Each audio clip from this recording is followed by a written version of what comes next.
আজকের এই বিশ্লেষণের স্বাগত। আজ আমরা কথা বলবো ট্রয়লাস এবং ক্রাইসিড নিয়ে। একটু ভাবুন তো, ৬০০ বছরের পুরনো একটা মাস্টারপিস, যার সেকালের মধ্যযুগীয় রোম্যান্সের ধারণাকেই পুরোপুরি পাল্টে দিয়েছিল। হ্যাঁ, চতুর্দশ শতাব্দীর সেই অমর গাথাই আজ আমাদের মূল আলোচ্য বিষয়।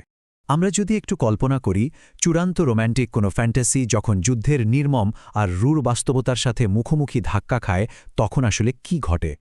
চতুর্দশ শতাব্দীর এই গল্পটি মূলত প্রেম, বিশ্বাসঘাতকতা আর সাহিত্যিক বিদ্রোহের এক অসাধারণ আখ্যান, যেখানে রোমান্সের চিরায়ত ধারণার সাথে যুদ্ধের নিষ্ঠুর বাস্তবতার এক অদ্ভুত অথচ দারুণ সংমিশ্রণ দেখতে পাওয়া যায়।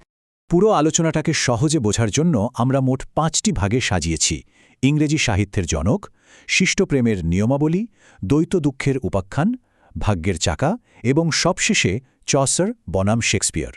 এই পর্বগুলো ধাপে ধাপে আমাদেরকে এই জটিল মধ্যযুগীয় কবিতাটির গভীরে নিয়ে যাবে। তো চলুন আর কথা না বাড়িয়ে শুরু করা যাক। আমাদের প্রথম পর্ব, ইংরেজি সাহিত্যের জনক। জেফ্রি চসারের নাম তো আমরা অনেকেই শুনেছি, তাই না? চতুর্দশ শতাব্দীর এই অসাধারণ সাহিত্যিককে বলা যায় ইংরেজি কবিতার একদম প্রথম দিকের পথিকৃৎ।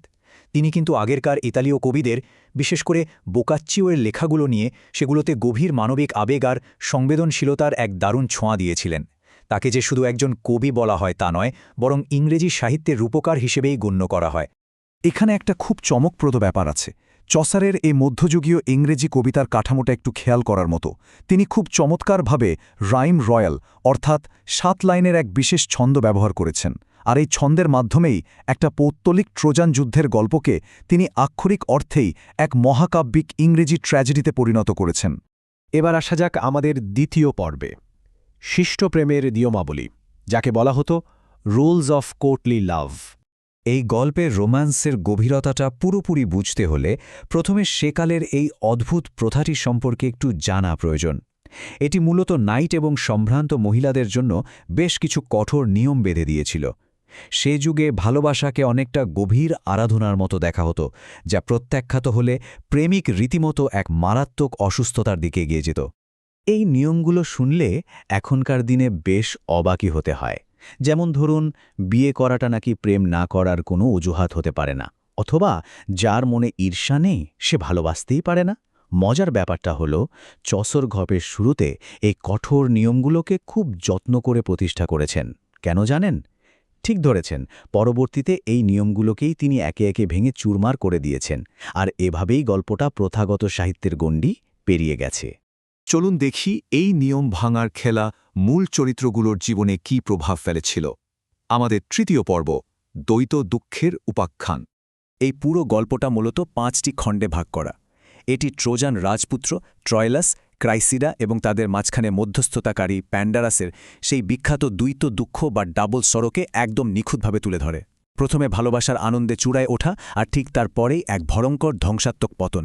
এই দুইয়ের মাঝখানেই আটকে আছে ট্রয়লাসের ট্র্যাজেডি। গল্পের এই পর্যায়ে এসে খুব চমৎকার একটা মনস্তাত্ত্বিক ব্যাপার দেখা যায়: সাদা ঈগলের স্বপ্ন।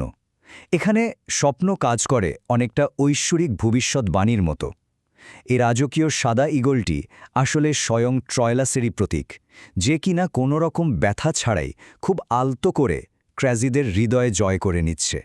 কিন্তু বাইরের দুনিয়ার নিষ্ঠুর রাজনীতি কিভাবে ব্যক্তিগত জীবনকে তছনছ করে দিতে পারে, এটা তার একটা বড় প্রমাণ।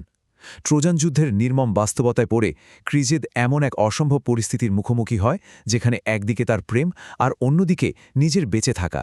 আর দিন শেষে বাঁচার তাগিদটাই তাকে ডায়োমিডেসের নিরাপত্তা বেছে নিতে বাধ্য করে। আর এই গল্পের সবচেয়ে হৃদয়বিদারক মুহূর্তটা আসে ঠিক তখনই, যখন ট্রয়লাস তার নিজেরই দেওয়া ভালোবাসার স্মৃতিচিহ্ন, সেই সাধারণ ব্রোচটি, তার এক গ্রিক শত্রুর পোশাকে পিন করা অবস্থায় দেখতে পায়। ব্যাস, এই একটা দৃশ্যই ক্র্যাজিদের বিশ্বাসঘাতকতার কফিনে শেষ পেরেকটি ঠুকে দেয়। গল্পের এই ট্র্যাজেডি কিন্তু শুধু মানুষের ব্যক্তিগত ভুলের জন্য হয়নি, এর পেছনে রয়েছে মহাজাগতিক এক অদৃশ্য শক্তি।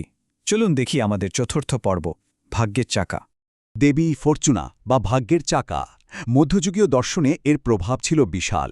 এটা মানুষের ভাগ্যের সেই অপ্রত্যাশিত আর পরিবর্তনশীল প্রকৃতির প্রতীক, যা কাউকে বিনা নোটিশে আনন্দে ভাসায়, আবার পরক্ষণেই দুঃখে পিষে মারে।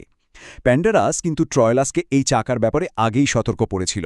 সে স্পষ্টই বলেছিল, যারা এই চাকার একদম চূড়ায় বসে থাকে তাদের পতন হবেই।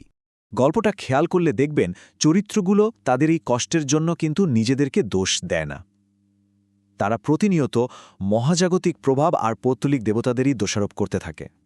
এটা যেন এমন এক জগৎ যেখানে মানুষের নিজের ইচ্ছাশক্তি জ্যোতিষশাস্ত্রীয় নিয়তির কাছে বারবার হার মানতে বাধ্য।